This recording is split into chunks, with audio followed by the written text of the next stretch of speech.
नमस्कार दर्शकों, दृष्टि है तो सृष्टि है। मैं ऋतु जायसवाल आज आपसे जीवन के उस अनमोल उपहार के बारे में बात करने जा रही हूँ जो ईश्वर ने हमें वरदान स्वरूप दिया है। जी हाँ, आँखें हैं तो आप समझिए दुनिया बेहद ही खूबसूरत है। हमारे चारों तरफ जो भी वातावरण है, कभी अगर हम नेचर के करीब जाते हैं, समुद्र देखते हैं, पेड़ पहाड़ों को देखते हैं तो एक अजीब सा सुकून मिलता है, आँखों में ठंडक मिलती है। और यदि बहुत बार हम लोगों ने देखा है कि हम लोग आपस में बातचीत कर रहे हैं, सिर्फ आँखों ही आँखों में इशारा हो जाता है और समझ में आता है कि सामने वाला क्या कहना चाह रहा है और हम क्या समझना चाह रहे हैं। ये इतना ज़्यादा अनमोल है और इतना ज़्यादा कीमती चीज़ है आँखें, जिसके बिना हम अपने जीवन की कल्पना भी नहीं कर सकते हैं। कभी आपने सोचा है जब आँखों में कुछ कचरा चला जाता है हम एकदम विचलित हो जाते हैं। ये हमें अपने पूरे स्वास्थ्य का तो ध्यान रखना ही चाहिए, किंतु आँखें हमारे शरीर का सबसे महत्वपूर्ण अंग है।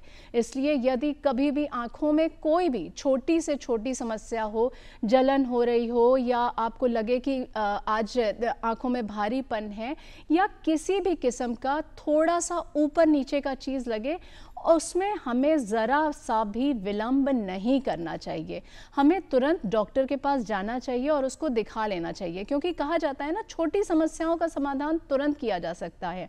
और कई बार आजकल ऐसा भी होता है कि जन्म लिया हुआ बच्चा, उसका भी आई चेकअप होना उतना ही ज़रूरी है जितना कहा जाता है कि 5-6 साल के बाद कराना चाहिए। नहीं, अभी ऐसी भी समस्याएं सामने आ रही हैं जिसमें बच्चा जन्म ले तो उसका चेकअप होना चाहिए।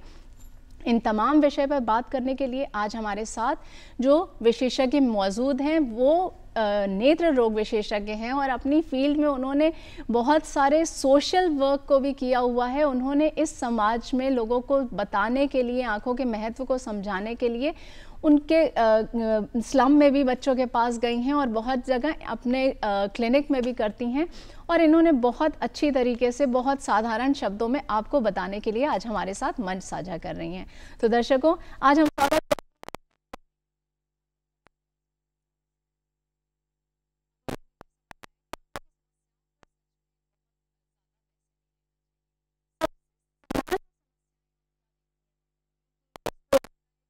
देखा नहीं करना चाहिए। सामान्य समस्याओं का जहाँ तक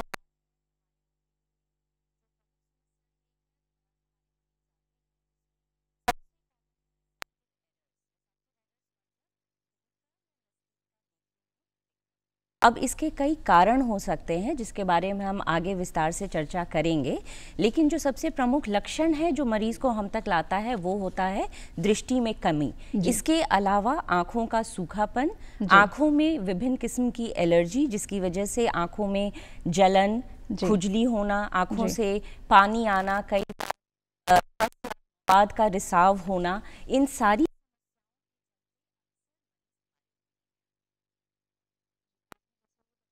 कई बार ऐसा भी देखा कि जब आजकल मतलब बच्चे मानते नहीं हैं, ये कितना मिथ है और कितना इसमें सच्चाई है कि मोबाइल देखने से क्या आंखें खराब हो रही हैं या नहीं।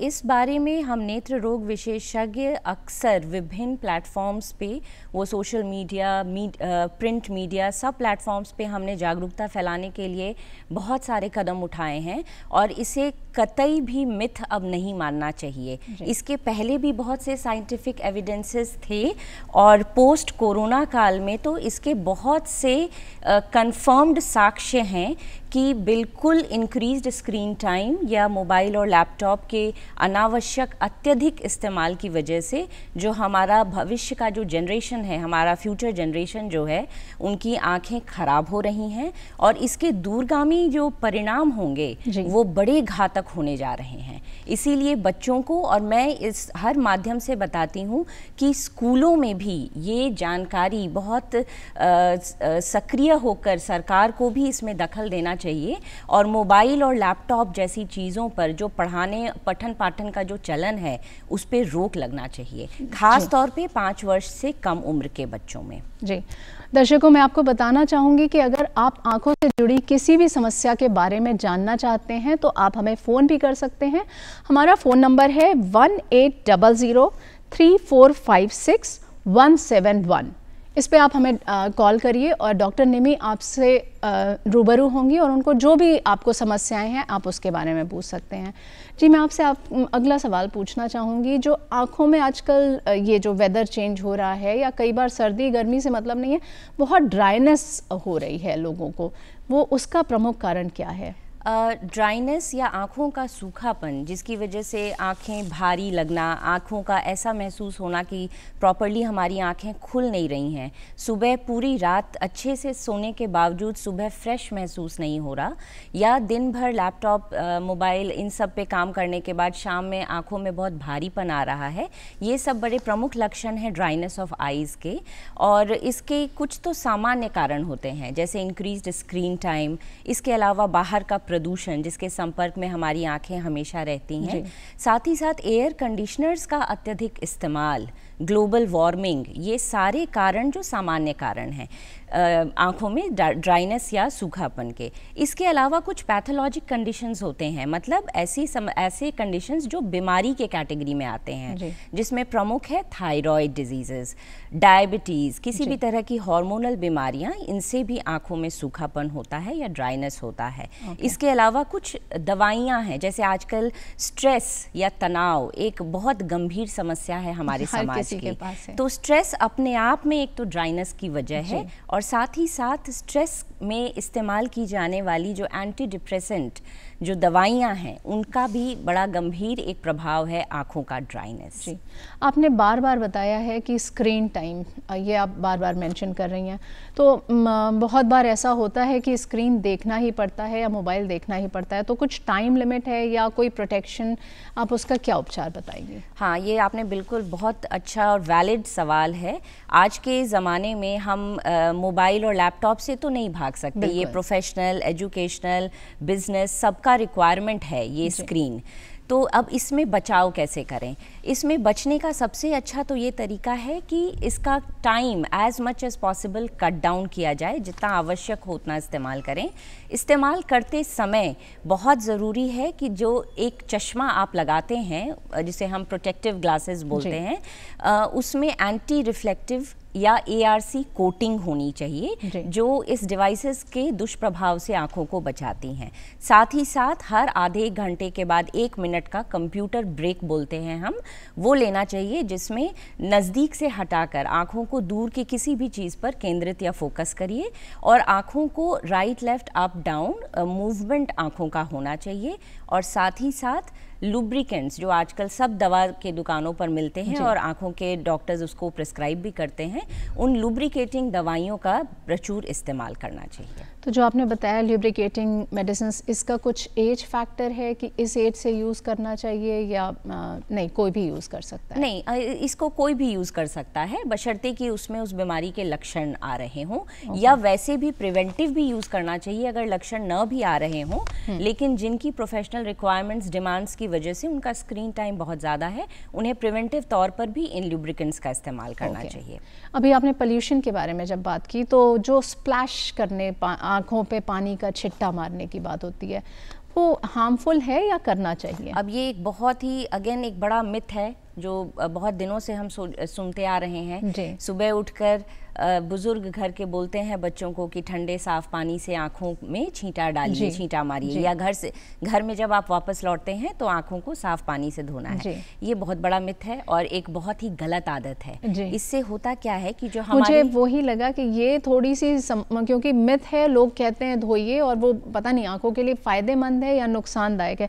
दर्शकों, इस चीज़ को बहुत ध्यान से समझिए, क्योंकि बहुत पुराने टाइम से ये बात चली आ रही है कि आंखों में छिट्टा मार के धोना है, लेकिन शायद डॉक्टर साहब कुछ और ही बताना चाह रही हैं, तो आप उसको समझने की कोशिश कीजिए। जी हाँ, ये बिल्कुल ही गलत आदत है, क्योंकि होता क्या है, इस क्रम में जब हम झटके से पानी अपनी आंखों में डालते हैं, तो जो प्राकृतिक अश्रु, टीयर फिल्म जो प्रकृति ने हमें दिया है, जो जिसका बहुत सारा रोल है, डिफेंसिव है वो हमारी आंखों के लिए, डिफेंस सिस्टम है हमारी आंखों का, वो वॉश आउट हो जाता है। उसकी वजह से आँखों में बहुत सी एलर्जी, ड्राइनेस, इन्फेक्शन का खतरा बढ़ जाता है। तो हमारी आँखों में प्रकृति ने ही बहुत शानदार अश्रु की एक परत दी है जो बचाती है हमारी आँखों को, तो बेवजह उसको बाहर के पानी से धोने की कोई आवश्यकता नहीं है। जी, अच्छा, ये मोतियाबिंद कैटरेक्ट बहुत आम समस्या ये भी हो रही है, इसका लक्षण क्या है? यदि कोई इनिशियल फेज़ में है तो उसको कैसे समझ में आएगा और इसका उपचार कैसे क्या है? हाँ, ये भी एक बहुत ही कॉमन प्रॉब्लम है जिसके लिए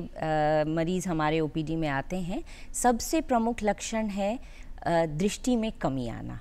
जी। दूर की नज़र सबसे पहले कम होने लगती है और यही कारण है जो मरीज़ खींचे चले आते हैं एक नेत्र रोग विशेषज्ञ के पास, क्योंकि नज़र कम होना बड़ा कष्टदायक होता है। चाहे वो रात में कोई गाड़ी चला रहा हो या दूर से बैठ के जैसे किसी को टीवी देखना हो, हर काम में दृष्टि में कमी आने से बाधा उत्पन्न होती है। साथ ही साथ कई बार रोशनी का छितराना, जिसको हम ग्लेयर बोलते हैं, ट्रैफिक लाइट की तरफ देखते हैं तो उन्हें परेशानी होती है, उनकी आंखों में चकाचौंध होने लगता है, कलर्स आइडेंटिफाई करने में दिक्कत होने लगती है। ये सब शुरुआती लक्षण हैं मोतियाबिंद के, और मोतियाबिंद जब भी हो उसमें अविलंब जाकर डॉक्टर से मिलना चाहिए। इससे भी जुड़ी एक बड़ी ही फेमस जो मिथ जिसका हम रोज़ सामना करते हैं वो ये कि मोतियाबिंद का पकना। मैं सबों को यही बताती हूँ कि मोतियाबिंद भी अन्य बीमारियों की तरह एक बीमारी है, उसका पकना उसके कॉम्प्लिकेटेड होने की निशानी होती है। तो उस स्तर तक मोतियाबिंद को लेके नहीं जाना है, उसके पहले उसका उपचार होना चाहिए, क्योंकि उसके बड़े अच्छे और साइंटिफिक आज के समय में ट्रीटमेंट्स अवेलेबल हैं। जैसे मैंने अक्सर देखा है कि महिलाएं अपने स्वास्थ्य को बहुत अनदेखा कर देती हैं। यदि बच्चे का कुछ प्रॉब्लम होगा तो उसको दिखा लेते हैं, हस्बैंड का कुछ है तो पूरा लग के कर लेते हैं। तो और वो बहुत सारे फेजेस से लाइफ में गुजरती हैं, मतलब बचपन से लेके उनका कई फेजेस ऐसा होता है, फिर उसके बाद हार्मोनल चेंजेस। तो कुछ विशेष सलाह जो आप महिलाओं के लिए देना चाहेंगी कि हर स्टेज में उनको किस प्रकार से या कब चेकअप कराना चाहिए, प्रेगनेंसी के बाद, पीरियड्स के दौरान, या हार्मोनल चेंजेस, मोनोपॉज है वो सब में, उसमें कुछ खास आंखों पे भी प्रभाव पड़ता है? बहुत अच्छा सवाल है। प्रेगनेंसी एक बहुत ही जटिल और कॉम्प्लिकेटेड फिजियोलॉजिकल फिनोमिनन है जिससे कि एक महिला का शरीर गुजरता है। खुशी तो होती है, लेकिन साथ ही साथ उस वक्त आँखों के खास रख रखाव की ज़रूरत होती है। बहुत सी महिलाएं हैं जिनकी उस अवस्था में आँखों में ब्लड प्रेशर बढ़ जाने की वजह से रेटिना को बहुत ज़्यादा नुकसान हो सकता है, उनके आँख की नसों को नुकसान हो सकता है। कई बार डायबिटीज़, प्रेगनेंसी इंड्यूस्ड डायबिटीज़ की वजह से आँखों का पर्दा क्षतिग्रस्त हो सकता है, क्योंकि प्रेगनेंसी इन सब बीमारियों की जनक हो सकती है एक महिला के शरीर में, चाहे वो ब्लड प्रेशर हो, चाहे वो डायबिटीज़ हो। और ये सब बीमारियों का उचित समय पर इलाज तो ज़रूरी है ही, साथ ही साथ आँखों का चेकअप करा के आँखों की जो अलग से समस्या हुई है उसका भी निदान होना चाहिए। साथ ही साथ प्रेगनेंसी में थायराइड भी एक गंभीर समस्या हो जाती है महिलाओं में, उसकी वजह से भी आँखें प्रभावित होती हैं। तो दर्शकों, जब भी मतलब हम लोग देखते हैं कि अपना फुल बॉडी चेकअप करा लेते हैं, सब कुछ करा लेते हैं, ये टेस्ट हो गया, वो टेस्ट हो गया, पर आँखों को अनदेखा कर देते हैं, जबकि आँखें ही सबसे ज़्यादा ज़रूरी हैं। अभी डॉक्टर साहब ने बताया कि डायबिटीज़ और थायराइड, ये दो प्रॉब्लम भी उस पीरियड में आ जाती है। तो क्या डायबिटीज़ को भी लेके कुछ आँखों में गंभीर समस्या हो सकती है? डायबिटीज़ सिर्फ प्रेगनेंसी ही नहीं, मैं बोलूँगी आजकल तो हमारा कंट्री तो वैसे भी एक डायबिटीज़ का बहुत बड़ा हब सा बनता जा रहा है जी। हर घर में आपको 2-4 डायबिटीज़ के मरीज़ मिलेंगे, महामारी का रूप ले चुका है। और डायबिटीज़ के बड़े ही दुष्परिणाम होते हैं आँखों पर, दुष्प्रभाव होते हैं, जिसमें सबसे अहम होता है डायबिटिक रेटिनोपैथी। अब डायबिटिक रेटिनोपैथी में जब एक बार आपका रेटिना या आँखों का पर्दा उसमें हैमरेज हो जाए, जिसे हम ब्लीडिंग बोलते हैं, या किसी भी किस्म का एक बार सूजन आ जाए, तो उससे जो रोशनी जाती है उसके ट्रीटमेंट बहुत कॉस्टली हैं, बहुत कॉम्प्लिकेटेड हैं, और रिजल्ट्स भी बहुत अनप्रेडिक्टेबल हो जाते हैं। ओके। तो दर्शकों, एक बार मैं फिर से आपको बताना चाहूँगी, अगर आपको आंखों से जुड़ी किसी भी समस्या के बारे में कुछ प्रश्न हैं तो वो आप हमारे डॉक्टर से कर सकती हैं। हमारा नंबर है 18003456-171। अभी डॉक्टर साहब ने बताया कि डायबिटीज़ को भी हम लोग, जब ये आपको हो जाए, जैसा कि अभी हर घर में ये एक आम प्रॉब्लम दिख रही है, तो उस समय में भी आँखों को दिखा लेना चाहिए। जैसे हर अंग का, हर शरीर के हिस्से का हम ध्यान रखते हैं, सबसे ज़्यादा ध्यान हमें आँखों का ही रखना चाहिए। आगे मैं आती हूँ ग्लूकोमा। ये भी एक बहुत गंभीर समस्या हमारे सामने आ रही है और इसका जहाँ तक मुझे पता है कि बहुत लेट डायग्नोज हो पाता है। तो इसका क्या कोई ऐसा टेस्ट है जो रेगुलर किस एज के बाद कराना चाहिए, समथिंग लाइक कि 40 के बाद या कुछ वैसा? ग्लूकोमा या हिंदी में इसे काला मोतिया के नाम से जाना जाता है। अलग अलग प्रांतों में अलग अलग नाम से ये प्रचलित होती है ये बीमारी। इसकी सबसे जो खतरनाक बात है वो ये है कि ये पोटेंशियली ब्लाइंडिंग कंडीशन है और आज भी इतना कुछ अवेयरनेस के लिए कदम उठाए जाने के बावजूद लोग रेगुलर रूटीन आई चेकअप की महत्ता को नहीं समझ पाए हैं। जबकि हम हमेशा लोगों को समझाते हैं कि साइलेंट किलर्स बहुत से हैं। अब आँखों के मामले में भी बहुत सी ऐसी बीमारियां हैं जो शुरुआत के दिनों में साइलेंट होती हैं। ग्लूकोमा उन्हीं में से एक है। दुर्भाग्यवश जब आपकी आंखों का 30 से 40% नस डैमेज हो चुका होता है तब मरीज को जाके शायद कुछ रोशनी में कमी होने का आभास होता है और तब वो जाकर पहुंचते हैं डॉक्टर्स के पास। अब ऐसे में बहुत ज़रूरी है ये समझना कि रूटीन चेकअप का यही रोल आता है। जैसे ही 40 की उम्र आप क्रॉस करते हैं हमेशा आँखों की रूटीन चेकअप साल में एक बार ज़रूर कराएं, क्योंकि ग्लूकोमा के जो शुरुआती लक्षण होते हैं उन्हें सिर्फ एक नेत्र रोग विशेषज्ञ स्पेसिफिक इंस्ट्रूमेंट्स की मदद से समझ सकता है, समय पर डायग्नोज कर सकता है। और खुशखबरी ये है कि अगर समय पर ग्लूकोमा डायग्नोज हो जाता है तो इससे कभी भी रोशनी ख़त्म नहीं होती, अंधापन नहीं होता और इंसान जो मरीज़ है वो इन दवाओं की मदद से, लेज़र की मदद से, सर्जरी की मदद से, जिसको जैसी ज़रूरत पड़े वो अपनी ज़िंदगी सुचारू रूप से जी सकता है। ये आपने बहुत अच्छा बताया, क्योंकि बहुत से लोग हैं ग्लूकोमा के बारे में ये भी मिथ है कि अब इसका इलाज नहीं है, जबकि कितने % पे मतलब आपको लगता है कि एकदम लास्ट में भी अगर देखा जाए कि उसको बचाया जा सकता है ताकि पेशेंट दृष्टिहीन ना हो जाए, तो कितने % तक पे इलाज हो सकता है? ये इस सवाल का जवाब मैं ऐसे देना चाहूँगी कि आप ऐसा समझिए कि कितनी दृष्टि किसके लिए अच्छी होती है ये निर्भर करता है कि उस आदमी ने कितना किस किस्म का अंधेरा भी उसकी ज़िंदगी में है। जिनकी ऑलरेडी बहुत मुश्किल से 4 या 5% ही रोशनी बची है उनके लिए वो 4-5% रोशनी भी बहुत मायने रखती है। सही बात है। तो नेत्र रोग विशेषज्ञ होने के नाते हमारा फ़र्ज़ बनता है कि हम उस 4-5% रोशनी को भी बचाएं। और मैं ये आश्वासन देना चाहती हूँ कि अगर समय से आप उस अंत स्टेज में भी अगर आप डॉक्टर्स के पास आते हैं तो नाउम्मीद होकर ना आएँ। अब की साइंटिफिक एडवांसमेंट्स की मदद से अभी बहुत सी ऐसी टेक्नोलॉजी है, ऐसी दवाइयाँ हैं जिससे कि उस स्टेज पर भी हम मरीज़ को उसकी रोशनी कुछ हद तक तो बचाने में सफल हो सकते हैं। ये आपने बहुत ही अच्छी बात बताई कि नाउम्मीद ना हो, क्योंकि वाकई में बहुत हल्का भी दिख रहा है। कभी ऐसा सोच के देखें कि एक अंधेरे कमरे में यदि चले जाएं और कुछ ना दिख रहा हो, टटोल टटोल के चलें, और उसमें एक हल्की सी रोशनी भी बहुत बड़ा काम कर देती है कि सब कुछ नज़र तो आने लग जाता है। कहा जाता है आंखें ही होती हैं जो कर देती है दिल की हर बात को बयां, बिन बोले बिन समझे ये हर बात को बता देती है। बहुत अगर हम लोग फीमेल्स की बात करें, जैसा मैंने पहले भी बोला था कि ये लोग बहुत स्टेजेस से जाते हैं, लेकिन बॉयज़ के साथ इतना प्रॉब्लम नहीं होता है। तो लैसिक में क्या दोनों के लिए कुछ अलग अलग वो आएगा, मतलब सर्जरी की अगर बात करें, और लैसिक कितना सेफ होगा? लेसिक, पहले मैं आपके दर्शकों को बता दूं, उस प्रोसीजर को कहते हैं जिसमें हम चश्मा हटा सकते हैं। चश्मे पर निर्भरता हटाना इसका मेन मकसद होता है लेसिक प्रोसीजर का। अब रहा सवाल लड़के या लड़की, दोनों के लिए क्राइटेरिया सेम है। आँखें और ख़ास तौर पे कॉर्निया और आँखों का पर्दा, ये दोनों स्वस्थ होना अति आवश्यक है।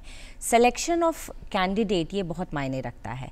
अगर सिलेक्शन ऑफ कैंडिडेट प्रॉपर है, क्राइटेरिया जितने भी हैं लेसिक प्रोसीजर के, अगर वो पेशेंट फुलफ़िल कर रहा है तो 18 साल की उम्र के बाद वो कभी भी किया जा सकता है।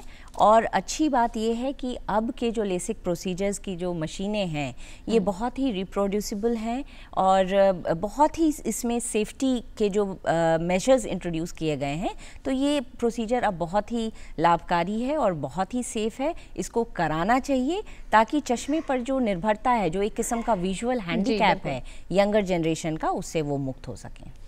मतलब लासिक कराने में किसी भी तरीके के लिए जो एक मन में डर होता है कि आगे क्या होगा कैसे, बस ये है कि बहुत कुछ सोच समझ के और अच्छी जगह से कराएं। स्क्विंट की अगर बात करें, जो भेंगापन होता है और उसको उसके घर वालों के लिए या जो खुद भी होता है उसके लिए थोड़ा दिक्कत होती है, तो बहुत बार होता है कि पता नहीं इसके बाद आँखों की कहीं दृष्टि ना चली जाए ये वो, तो क्या इसका इलाज भी संभव है? एक बहुत ही महत्वपूर्ण सवाल है, इसलिए भी महत्वपूर्ण है क्योंकि भेंगापन या स्क्विंट सिर्फ एक बीमारी नहीं है जी। ये एक सोशल स्टिग्मा है जी। जिस भी परिवार में किसी भी बच्चे को ये समस्या आती है तो उसके जो अभिभावक होते हैं उनके लिए समझिए एक बहुत ही बड़ी परेशानी होती है। रिश्तेदार, फ्रेंड्स, रिलेटिव्स, फैमिली, हर कोई उन्हें इस बात के लिए टोक रहा होता है कि आपका बच्चा सीधा नहीं देखता, भेंगा दिखता है। स्कूल में पीयर प्रेशर बच्चे बहुत झेलते हैं, उन्हें बहुत बार मजाक का सामना करना पड़ता है। तो ऐसे में भेंगापन को बिल्कुल भी हल्के में ना लें। गार्जियन को मैं यही रिक्वेस्ट करूँगी क्योंकि बच्चे के साइको सोशल डेवलपमेंट पर इसका बुरा असर पड़ता है। अब इसमें जो आपका सवाल था मैम, भेंगापन का बिल्कुल सफल उपचार संभव है बशर्ते कि शुरुआती दौर से ही उसको टैकल किया जाए। जो पीडियाट्रिक ऑफ्थैल्मोलॉजिस्ट होते हैं उनसे बच्चे का परामर्श होना चाहिए। शुरुआत के दिनों में तो सबसे अच्छा उपाय कई बच्चों में चश्मा ही काम कर जाता है जी। उचित चश्मा बच्चा जब लगाने लगता है तभी भी उसका भेंगापन बहुत हद तक करेक्ट हो जाता है। जो भेंगापन का जो भी लेवल बचता है आगे चलकर उसकी सर्जरी भी बिल्कुल संभव है, लेकिन अब इसमें इम्पॉर्टेंट होता है टाइमिंग ऑफ सर्जरी। जो माँ बाप होते हैं वो अक्सर घबरा जाते हैं, इतना छोटा बच्चा है सर्जरी कैसे झेल पाएगा। तो मैं आश्वासन देना चाहती हूँ कि ऐसी बिल्कुल भी बात नहीं है। हर सर्जरी की अपनी एक उम्र होती है। ये बिल्कुल ना सोचें कि बच्चा जब बड़ा हो जाएगा तभी हम सर्जरी कराएं। इस क्रम में होगा क्या कि कई बार उसकी आंखें लेजी या सुस्त या एक दूसरी बीमारी जिसे हम स्ट्रैबिस्मिक एम्ब्लायोपिया बोलते हैं, मतलब आंखों की रोशनी परमानेंट कमजोर रह जा सकती है। तो इन सब कंडीशन से बचाने के लिए अपने पीडियाट्रिक ऑफ्थैल्मोलॉजिस्ट पे भरोसा रखें। वो जब परामर्श देते हैं सर्जरी का तो वो ज़रूर कराएं।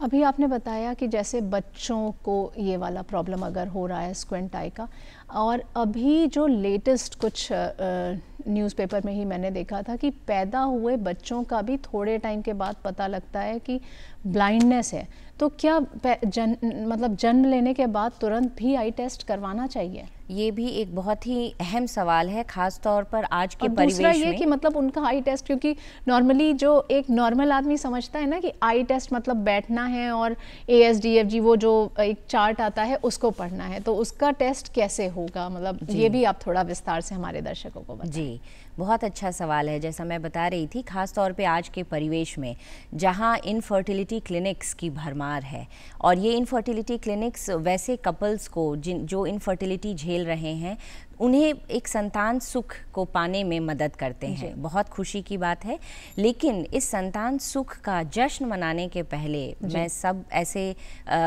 माता पिताओं को रिक्वेस्ट करती हूँ कि वो पहले नेत्र रोग विशेषज्ञ से अपने बच्चों को ज़रूर दिखाएं, इसलिए कि ये जो प्री टर्म या जो प्री मैच्योर बेबीज़ होते हैं, जो 9 महीने से पहले जिनका जन्म हो जाता है या जिनका बर्थ वेट बहुत कम होता है, या अदर रिस्क फैक्टर्स जैसे कि जन्म के तुरंत बाद उन्हें नियोनेटल ICU में रहने की ज़रूरत पड़ी या हाई फ्लो ऑक्सीजन में उनकी ज़रूरत पड़ी उनको, ऐसे बच्चों को ख़ास तौर पे इमीडिएटली जैसे वो हॉस्पिटल से डिस्चार्ज हों या हॉस्पिटल में रहते हुए भी उन्हें एक ऑफ्थैल्मोलॉजिस्ट द्वारा एग्जामिन कराना कंपलसरी है, क्योंकि ये टाइम बाउंड डिजीज़ है। समय बीत जाने के बाद हम कुछ नहीं कर पाएंगे, क्योंकि तब तक उस न्यू बॉर्न बेबी का रेटिना ख़राब हो चुका होता है और उसकी रोशनी परमानेंटली जा चुकी होती है।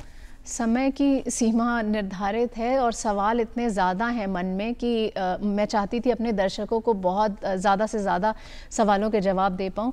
कुछ शब्दों में आप हमारे दर्शकों को बताइए कि क्या क्या चीज़ें करना चाहिए जो आँखों के लिए बेहद ज़रूरी है, स्पेशली हमारी महिलाएं जो कि अपने स्वास्थ्य को अक्सर अनदेखा कर देती हैं, उनके लिए भी आप कुछ शब्दों में बताएं हमें संदेश। ऐसे तो हमने बहुत सारी बातों का डिस्कशन किया ही है प्रोग्राम में, बट इसके अलावा कुछ बातें जो बहुत अनदेखा करती हैं ख़ास तौर पे महिलाएं, इसमें प्रमुख है खुद का न्यूट्रिशन। खुद के न्यूट्रिशन पे सबसे ज़्यादा ध्यान दीजिए, ख़ास तौर पर जो पेरीमीनोपॉजल विमेन हैं, मीनोपॉज के आसपास जिनकी उम्र है, उन्हें अपने खाने पीने पर बहुत ध्यान देना है। दूसरी चीज़ जो बहुत तंग करती है और स्वास्थ्य को ख़राब करती है वो है स्ट्रेस या तनाव। उससे दूर रहें, उससे बचें। उसके लिए मेडिटेशन और योगा का साथ लेना चाहिए। जी डॉक्टर निमी, आपने आज इतने अच्छे से हमें हर सवाल के बारे में बताया और समझाया और अपना कीमती समय देने के लिए बहुत बहुत धन्यवाद। धन्यवाद। तो दर्शकों, आज हमने जाना कि आंखें हमारे लिए कितनी महत्वपूर्ण हैं। इसके लिए हमें समय समय पर रेगुलर चेकअप जो सबसे ज़रूरी है, जैसे शरीर के और भी हिस्से महत्वपूर्ण हैं, सबसे ज़्यादा महत्वपूर्ण है आंखें, क्योंकि ये एक अनुभूति है जिसको हम जब आप किसी दूसरे को देखेंगे ना जो दृष्टिहीन है, उससे ही समझ पाएंगे कि इसकी महत्ता कितनी ज़्यादा है। और हो सके तो दूसरे को भी इस बारे में समझाइए कि आप इस चीज़ों का ध्यान रखें। आपके स्वास्थ्य की जिम्मेदारी सिर्फ और सिर्फ आपकी है, उसके लिए आप किसी और पर निर्भर ना रहें। आज के लिए बस इतना ही। अगले अंक में अपनी टीम के साथ फिर से मुलाकात करूंगी। तब तक के लिए मुझे और मेरी टीम को दीजिए इजाज़त। धन्यवाद।